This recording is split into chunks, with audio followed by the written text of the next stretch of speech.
Decíamos aquí con Alma y con Guada que yo soy de la vieja escuela de la televisión, por lo tanto tenemos otro lenguaje y claro, en televisión uno hace una presentación a cámara y luego abre el plano para mostrar al invitado. Pero en este caso es una sola cámara, con lo cual ya sabemos con quién estamos. Es una marca política podría decirse, ahora que se habla tanto de el marketing político y todo eso. Es una marca y sobre todo muy, pero muy vinculada a la Unión Cívica Radical. Claro. Estamos hablando obviamente con Ricardo Alfonsín, candidato a diputado. Claro, en aquel momento se decía compatriota, correligionario, pero ahora muñeco. Contalo a la gente, muy graciosísimo. Porque además la gente no te tiene mucho en esa beta y tus amigos dicen que no, que Sí. Te gusta un poco. Igual que mi padre, que algunos creían que era un hombre serio, chinchudo, no, era un hombre de muy buen humor, muy buen humor. Bueno, gallego, a veces calentón con ciertas preguntas. ¿Heredaste? Sí, también yo, pero no, muñeco nos decimos entre los amigos, siempre hablamos así, ¿qué decís muñeco? ¿Cómo andás muñeco? Pero además... tus conocidos saben que vos usas mucho ese término. Sí, señor. Sí, y señor. Gustó porque es coloquial. Sí, y tiene que ver con otra cosa, ¿no? Además, bueno, con otras cosas, pero quiero decir, a mí me conoce la gente, me conoce, se me acerca, me saluda, me abraza, bueno, algunos por ahí también me dice alguna otra cosa, ¿no? Pero me conoce mucho la gente, porque yo, no queda bien tal vez que yo lo diga, pero no es una actitud pedante para nada. Pero lo cierto es que este término muñeco, como forma parte de tu lenguaje, y lo hace, digamos, te hace más cercano, no pone tanta distancia, claro, sobre todo a las nuevas generaciones, pegó mucho en las redes de contenido. Bueno, ya vamos a hablar obviamente de la campaña y todo, pero este toquecito es raro. Pero por eso, ¿por qué buscamos esa cosa disruptiva y un poco irónica y un poco con humor, pero cuidando mucho los límites? Porque si bien es cierto que a mí me conoce la gente, no sabía que era candidato, pero está claro que yo estoy recorriendo la provincia porque sigo haciendo política a la vieja usanza, digamos, hace más de un año, sí, un año y un mes más o menos. Recorro la provincia y me dicen, cuando me encuentran, ¿no? Me vienen a saludar y hasta hace 2 meses me decían, ¿y qué haces acá? Estoy en campaña. Les dije, ¿sos candidato? Sí, no sabía nadie que era candidato. Bueno, eso tenía que ver con el hecho de que como no somos actores principales, bueno, no íbamos a muchos medios, ni muchos medios daban noticias nuestras, razón por la cual la gente no sabía mucho de nuestra candidatura. Entonces hablo con mi hijo, estudió cine y se dedica a esta producción de contenidos y demás, audiovisuales, exacto, y mi hija también, Lucía, y me empezaron a decir, bueno, hay que hacer algo que impacte primero, ¿no? Entonces empezaron a utilizar esto del muñeco, pero además con cierto humor, como te decía, con cierta ironía, algo por otro lado que no fuera agresivo, que se contrastara con la grieta, ¿no? Pero que impactara para que... Y se logró eso. Se logró, la verdad que ahora sí... Vos venís de otro formato, ¿no es cierto? De hacer campañas políticas más tradicionales. Claro, pero yo no soy un hombre conservador, ¿viste? Yo sí tengo que probar cosas nuevas mientras no cosas que para mí son importantes, yo las hago. El partido son más difíciles, por ahí les cuesta aceptar algunas cosas. Yo les dije que sí, porque además yo soy así. Y además lo que querían ellos era mostrarme a mí en campaña, lo que era un político en campaña. Porque lo que está guionado, digamos, son esos avisos cuando estoy con los largas vistas o cuando estoy en el hotel. Sí, son spots graciosos, ¿no? Pero y lo sacan a Ricardo Alfonsín, que no lo tiene, digamos, como un político formal, con formas de comunicarse a la vieja usanza, claro. Y de repente aparece este otro Alfonsín. Pero después está... Que tanto llamó la atención y suma. Pero ahí hay mucha en Instagram y en TikTok se ven muchísimas imágenes, también videos, donde yo estoy hablando de las cuestiones que preocupan a los argentinos y a los bonaerenses en particular, pero que yo no me doy cuenta, ni siquiera que me están grabando, mejor dicho. A mí capaz que tengo una conversación en un centro de jubilados, en una cámara de comercio de media hora, 40 minutos, pero yo a los 5 minutos me olvido que me están grabando. Entonces ellos tratan de pescar, de grabar todo y ver las partes más naturales, las que... ¿Y tus hijos son especialistas en eso? Sí, claro. Bueno, entonces han hecho esa selección de imágenes, que son muchas. Las otras son más con el ánimo de hacer conocer mi candidatura, pero hay muchas que son con el ánimo de hacer conocer mi posición respecto de muchas cuestiones importantes. A propósito de la campaña en sí, me gustaría antes que nada, ya después vamos a hablar acerca de la campaña propiamente dicha, porque ya entramos en el tramo final, pero me gustaría una consideración tuya relacionada con lo que pasó hoy, de los discapacitados que finalmente perdieron la paciencia e invadieron Andís, y el gobierno nos ningunea. ¿Cómo ves eso? Porque realmente es algo tan extraño. No, a mí no me sorprende. Yo no recuerdo una cosa así, tanto maltrato, ¿no? A mí no me sorprende un señor que dice que la justicia social es una aberración, no actúa de esta manera. A ver, las ideas tienen consecuencias. ¿Qué podíamos esperar de un señor que parte de la idea de que la justicia social es una aberración y de que cada uno tiene que arreglárselas como puede, y el que no puede que se joda? ¿Qué creen que va a hacer cuando esté gobernando? Va a hacer cosas como estas, como la que hace con los jubilados, como la que hace con los discapacitados, como las que hace con un hospital como el Garrahan, en el que se atienden de enfermedades terminales chicos muy pobres que si no, no podrían sobrevivir. ¿Qué va a hacer con las universidades, a la que asisten muchísima gente que si no fueran gratuitas no podría tampoco asistir a una institución que le permite la movilidad social ascendente? Este es el presidente de la República. Él gobierna como piensa, y piensa eso de cómo debe organizarse una sociedad. Yo te diría, para mí la dignidad del hombre no es solo un tema personal, es un tema político además. La sociedad debe organizarse, y la tarea de organización de la sociedad es una tarea política, es la política, eso es la política. Debe organizarse de manera tal de que cada uno pueda vivir con dignidad. Y le dices, no, la dignidad es un asunto personal, hay que reconocerle nada más que la libertad a cada uno. Alcanza con que vos tengas el derecho a ir a la universidad, después te tenés que rebuscártelas vos para ir efectivamente. Bueno, alcanza con que vos tengas derecho a la vivienda, ahora después te la tenés que rebuscar vos para que tengas vivienda. Alcanza con que tengas derecho a la salud, después te la tenés que rebuscar vos para que efectivamente lo tengas. Eso piensa este señor, y algunos así entonces tienen el derecho a la salud y la salud, el derecho a la universidad y la universidad, el derecho a la vivienda y la vivienda, y otros tienen solo el derecho. Bueno, para mí la política debe también generar las condiciones materiales para que los derechos puedan efectivamente ejercerse, ¿no? Y esa es la diferencia que tenemos con el gobierno de Milei, además de otras, que no es democrático, no es republicano. Eso sí que me preocupa mucho, porque en eso no deberíamos tener diferencias, ¿no? Hablamos al principio acerca de tu identificación, la identificación del apellido Alfonsín, obviamente con la Unión Cívica Radical. Sin embargo, en esta campaña tampoco se presenta la famosa lista 3. Qué curiosidad, lista 3, ¿no? Para se puso de moda. Sí. Entonces, vas por otro partido, ¿no es cierto? El partido que fundó Pino Solana. Exacto. Contar un poquito a la gente, porque es cierto que hay muchos que obviamente te conocen desde hace toda una vida, pero no saben que te postulás por ese partido, ¿no es cierto? Hablamos un poquito acerca de eso, para dar un contexto y después sí avanzar en la campaña. Me desafilié del partido para poder competir por afuera. Hay muchos que están compitiendo radicales contra radicales, pero no tuvieron el prurito, no tuvieron el cuidado de desafiliarse. Muchos hablan de ser respetuosos de las disposiciones, las leyes, y bueno, la carta orgánica, que es la constitución del partido, dice que te habrá costado, ¿no? Me costó muchísimo, sí. Toda la vida. Sí, me costó muchísimo, pero no podía seguir perteneciendo a un partido que, por ejemplo, yo había llevado como candidato a expert en el año 2023 a senador. No podía seguir perteneciendo a un partido que quería aliarse con Milei. De hecho salió en Mendoza, en el Chaco, en Entre Ríos, en Córdoba no se alió con Milei porque Milei no quiso, en la provincia de Buenos Aires lo mismo. ¿Cómo iba a pertenecer a un partido que se alía con fuerzas que son exactamente lo contrario de lo que es la Unión Cívica Radical? Se enojan cuando cuando yo le digo esto a los correligionarios. Se enojan porque yo digo que las responsabilidades no las tienen los dirigentes, los militantes de base ni los dirigentes de los distritos. Ellos no pueden cambiar el rumbo del partido. La responsabilidad es los que tuvieron niveles de conducción más importantes. Y se enojan. ¿Y a quién quiere que los responsabilice?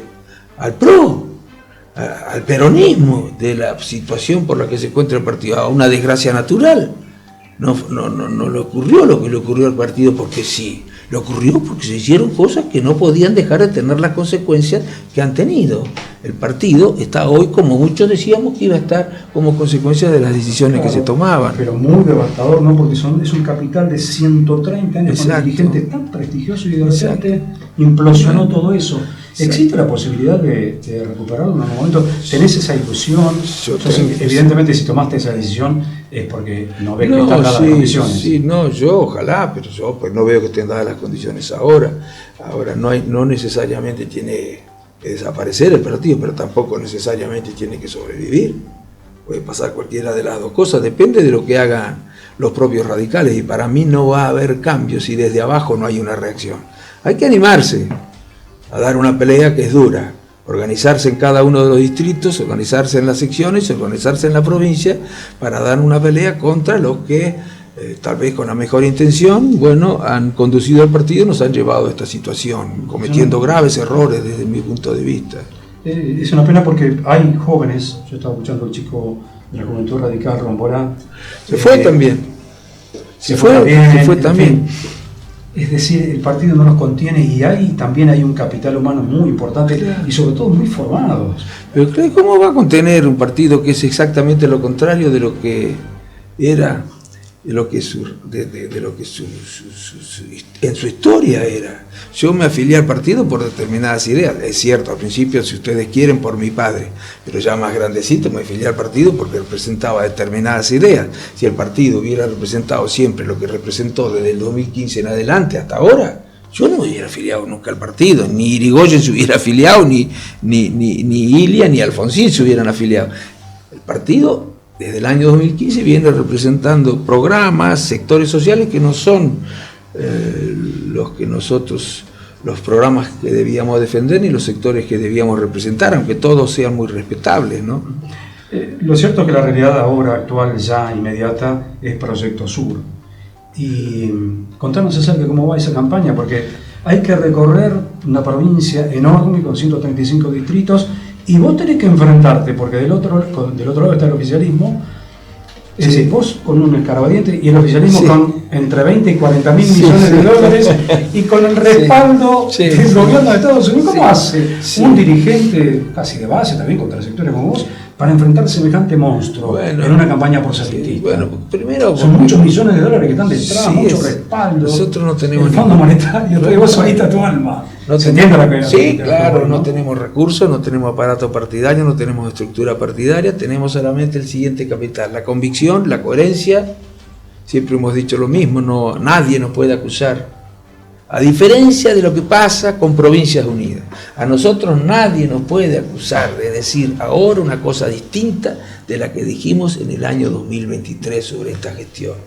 Y por otro lado, nuestro capital es nuestra disposición a caminar, generar encuentros para hablar con la gente, discutir con ellos, hacer oír nuestras ideas, que ellos nos hagan oír las suyas. Nosotros no teníamos posibilidades de hacer conocer, que, como no éramos actores principales, no nos invitaban. Algunos medios ya otros no te invitaban porque tenían amigos en otros partidos, la verdad. Eso, ellos no tienen la audiencia. Por eso estoy acá y sí hay rating. Claro. No, a propósito hay que decir esto.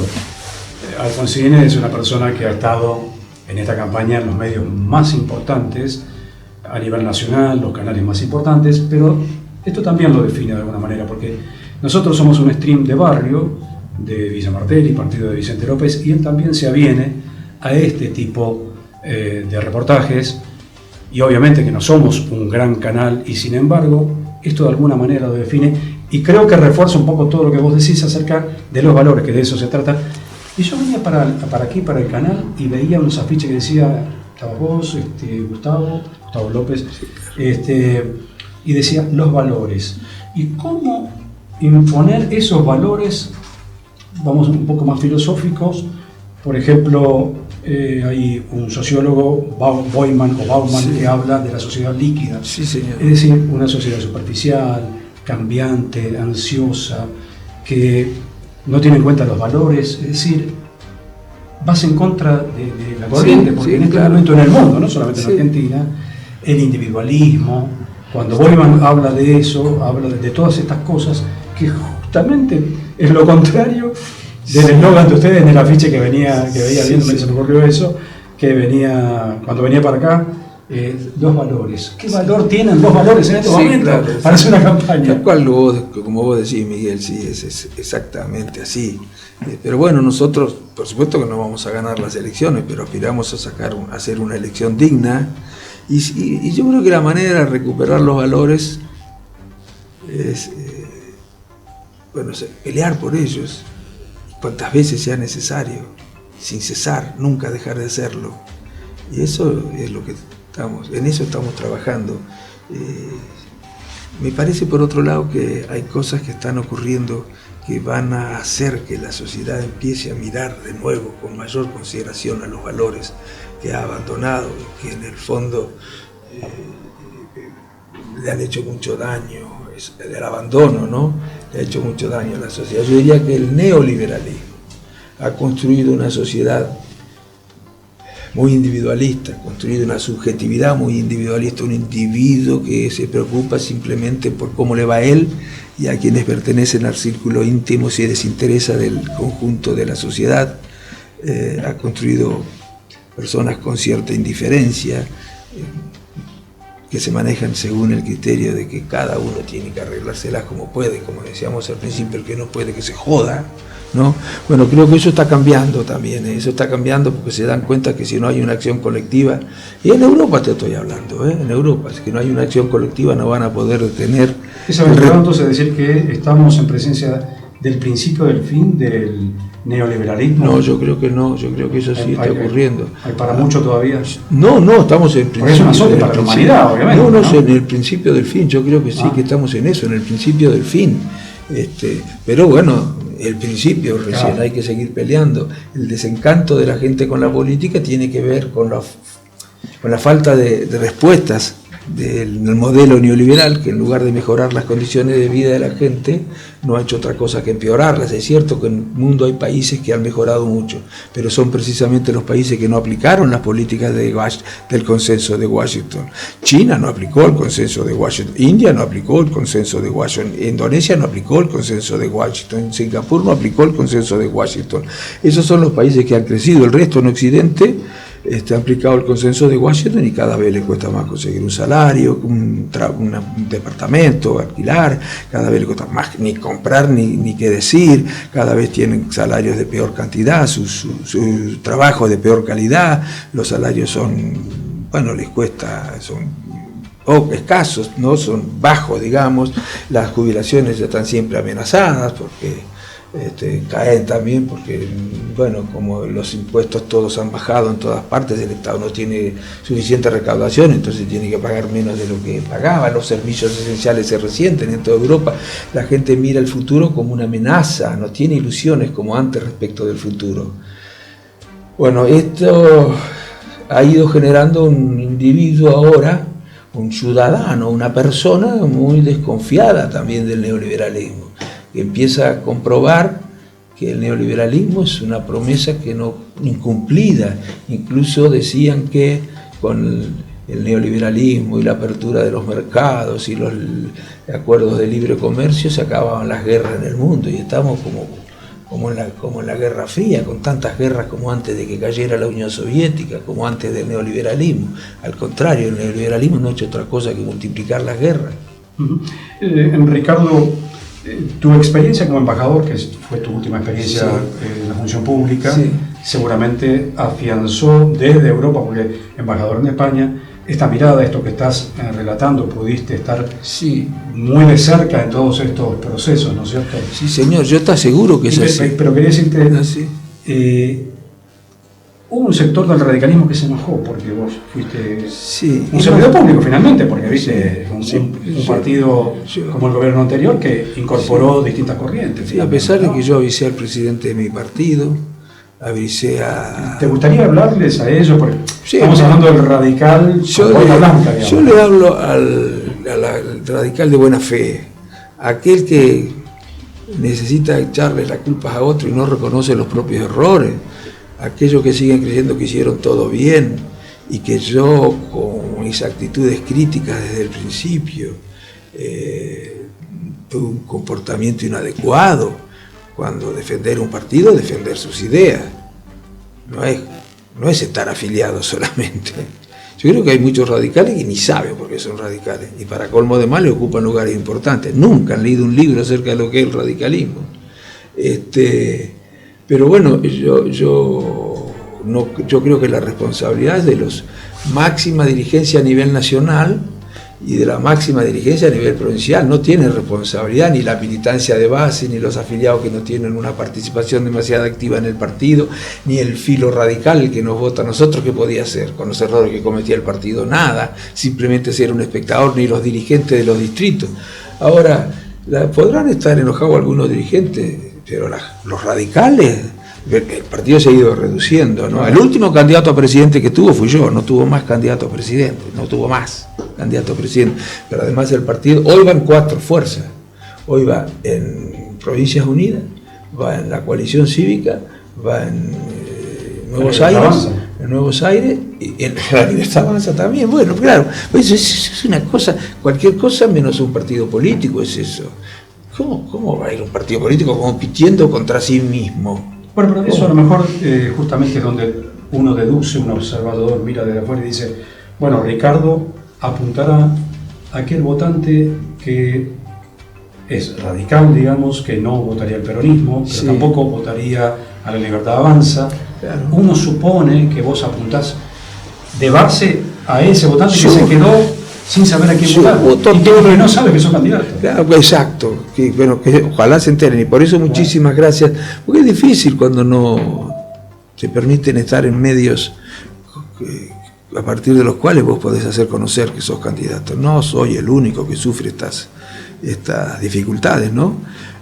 Pero yo apunto a todo el electorado progresista, muy comprometido con la República, muy comprometido con la democracia, que preocupado por la justicia social, que cree que la dignidad del hombre no es un asunto solo personal, como decía al principio, sino que es una responsabilidad también de la política. Y en ese sector hay peronistas, hay radicales. Estoy seguro que los radicales me van a acompañar, muchísimos me van a acompañar, porque están molestos con lo que está pasando con el partido y comprenden la situación en la que nos hemos encontrado muchos durante estos 10 años, desde el año 2015, ¿no? Y nos van a acompañar. Estamos con los socialistas, también el Partido Socialista está con nosotros, Martín Canay, que es un cuadro político en el socialismo, funcionario del Comité Nacional del Socialismo, y es un joven con muchas condiciones, ojalá pueda hacer carrera en su partido. Y está Forja, que es otro desprendimiento de la Unión Cívica Radical, con Gustavo López, que es tercer candidato. Hay una peronista economista, que es segunda candidata, que trabajó con La Baña. Además, Proyecto Sur, nosotros habíamos ido juntos con Proyecto Sur ya en el año 2013. Nosotros fuimos juntos, el partido que creó Pino Solanas. ¿Eso se desmembró totalmente? No, ese partido no subsistió, se murieron lamentablemente. Porque era una tercera fuerza ahí, muchísimo. Claro, bueno. Es decir, que hay un público, hay un votante. Pero sí hay muchos peronistas que tuvieron una mirada muy crítica con la década del 90, no solamente con las políticas económicas, sino con el destrato al que el peronismo sometió a las instituciones de la República. Bueno, y entonces crearon junto con Pino este partido, Proyecto Sur. Bueno, lamentablemente, como te decía, murió él, murió Barcir Argumedo, murió Marito Cafiero, eran 3 referentes centrales, pero bueno, estamos tratando de trabajar con los que se hicieron cargo del partido para reflotarlo y para participar en esta elección.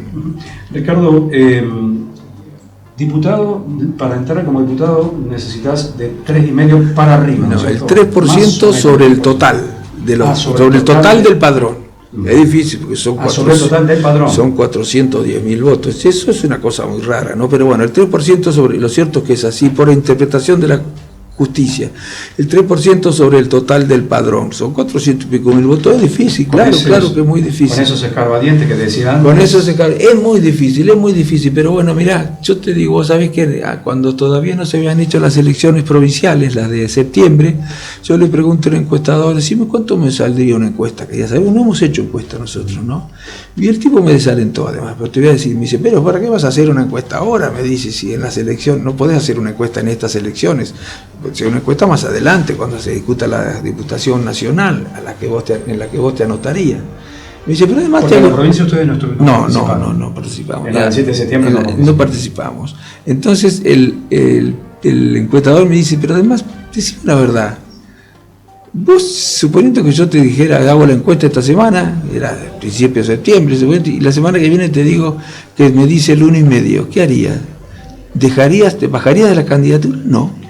Le dije, no. Entonces, ¿para qué quería una encuesta? Claro, mejor no saberla, porque yo voy a trabajar para, si no logro los números necesarios, bueno, me habría quedado con una conciencia tranquila de haber participado en un debate en el que creo que tengo que participar, procurando esclarecer acerca de lo que representa no solo el gobierno, de lo que representa también algunos partidos que están en la oposición, como por ejemplo Provincias Unidas, que desde mi punto de vista es Juntos por el Cambio. Este es otro error que ha cometido el partido. Persevera en su posición, tendría que hacer las cosas de manera tal de poder recuperar su identidad, de volver a representar a los sectores populares y defender las ideas que le dieron nacimiento al partido. Pero bueno, hay algunos que no lo entienden, creo que desde abajo va a venir un movimiento, ahí sí creo que va a venir, porque tengo reuniones en los distritos con jóvenes y me dicen que van a generar alguna reacción. Ricardo, claro, por un lado vos soñás con volver al debate nacional. Sí, señor. Sí, señor. Pero, claro, vos sos un hombre que viene de aquellas generaciones, incluso de Carlos Lacke, de grandes senadores. Sí, claro. ¿Con qué parlamento crees que te vas a encontrar? De acuerdo con lo que vemos todos los días. Muy deteriorado. Mira, yo te digo, la calidad de la política, a pesar de que este señor Milei decía que venía a reemplazarnos porque los políticos que existían antes de él habían convertido a la política en un lodazal impresentable. Bueno, yo creo que la calidad de la política con la irrupción de la Libertad Avanza se ha degradado terriblemente. Yo nunca había visto a un presidente, él decía que le venía a dar calidad, ¿no? En otras palabras, pero que venía a dar calidad desplazando a los que le habían quitado calidad a la política. Yo nunca había visto un presidente que le dijera a sus adversarios rata, gusano, parásito, excremento humano, que le dijera al Congreso ni de un mundo de ratas, desconociendo la independencia de los poderes, que le dijera a la sociedad que tiene que odiar más a los periodistas. Yo nunca había visto un partido cuyos miembros, los diputados, por ejemplo, de la Libertad Avanza, se pelean y se agarran a las trompadas en plena sesión en el Congreso. Tratan de exhibirlo. Sí, y tienen que separar los otros partidos. Yo nunca había visto un presidente que extorsionara a los gobernadores, que se quedara con la plata de los gobernadores. Bueno, todo eso les parece que mejoró la calidad, no, todo eso empeoró la calidad de la política, pero no solo por eso, sino también desde la oposición. En la oposición también se registró un deterioro en la calidad de la política, porque todo se consentía. La oposición, parte de la oposición, ¿no?, que debería haber cuestionado, criticado mucho esas cosas, lo consentía, lo apoyaba, la relativizaba. Bueno, es su personalidad, él actúa así, qué sé yo cuánto, le aprobaban todos los DNU que violaban y recontraviolaban la Constitución Nacional, no respetaban la República, nada decían respecto del saqueo al que eran sometidas las provincias, la del Buenos Aires. Y eso se le llamaba gobernabilidad. Pomposamente, ¿viste? Sí, pomposamente gobernabilidad, pero en realidad Milei, que no es nada democrático, él creía, y la oposición aceptó lo que Milei creía como si fuera real, como si fuera una verdad, ¿no? Milei decía, bueno, yo gané las elecciones, la oposición debe hacer todo lo que yo quiero, ¿no? Tiene que darme gobernabilidad, y darme gobernabilidad quiere decir aceptar todo lo que yo digo. Y el presidente creía que él no tenía que hacer nada. No. La oposición tiene que respetar, tiene que dialogar, tiene que estar dispuesta a llegar a acuerdos con el gobierno, pero el gobierno también. No puede ser que el gobierno crea que esta es una responsabilidad solo de la oposición. Tan digna es la oposición como el oficialismo. Para el presidente no. Para el presidente eso no es así. Para el presidente la democracia es un problema. La democracia es un problema. Lo tienen escrito. No es que yo lo diga acá. Hayek y Friedman, sus principales referentes, dicen: la economía no puede funcionar en democracia. Porque, claro, ¿cuándo la economía funciona para ellos? Cuando no hay ninguna regulación. Es decir, lo que ellos quieren es el capitalismo salvaje. Y naturalmente, en democracia, tarde o temprano, las sociedades van a votar en contra de ese funcionamiento de la economía, sin ninguna regulación, con indiferencia respecto de sus consecuencias sociales. Entonces van a perder los partidos que proponen eso. Entonces, ¿cualquier conclusión sacan ellos? La democracia no sirve porque no se puede aplicar el capitalismo salvaje, en democracia. Ah, mira qué bien. Y bueno, muchos lo han aceptado a eso también como una afirmación sensata. Muy difícil hablar con Milei. Bueno, ya para redondear, dirigiste a tus muñecos. Sí, palabras finales, digamos, sí, de lo que esperás en estas elecciones y por qué tienen que votar, ¿no? A los muñecos, ¿no? Bueno, así que nos acompañen, que nos acompañen. Miren, si les gusta que un presidente no cumpla con la Constitución, que la viole, no nos acompañen a nosotros. Si les gusta que un presidente les diga las barbaridades que le dice a la oposición, nos acompañen a nosotros. Si no creen que el diálogo y los acuerdos son fundamentales en política y que alcanza con la prepotencia, la imposición de decisiones sin consultar a nadie, no nos acompañen a nosotros. Si creen que la justicia social es una aberración, y que cada uno se las debe arreglar como pueda, no nos acompañen a nosotros. Pueden acompañar a La Libertad Avanza, pueden acompañar al PRO, pueden acompañar, aunque hay diferencias, a Provincias Unidas. Ahora, si piensan todo lo contrario de eso, si piensan que hay que ser republicano, que hay que cumplir con la ley, que hay que dialogar, que hay que ser respetuoso, que la justicia social es un valor importante por el que debemos trabajar, bueno, si piensan todas esas cosas, si creen que el diálogo es necesario para hallar acuerdos que nos permitan resolver los problemas más urgentes de los argentinos, entonces sí, pueden acompañarme. Yo espero que lo hagan muchos. Ricardo, gracias. Gracias a vos, Miguel, en serio, muchísimas gracias. ¿Cómo se tu papá? Así, claro. Vamos a impulso a eso. Gracias, seguimos.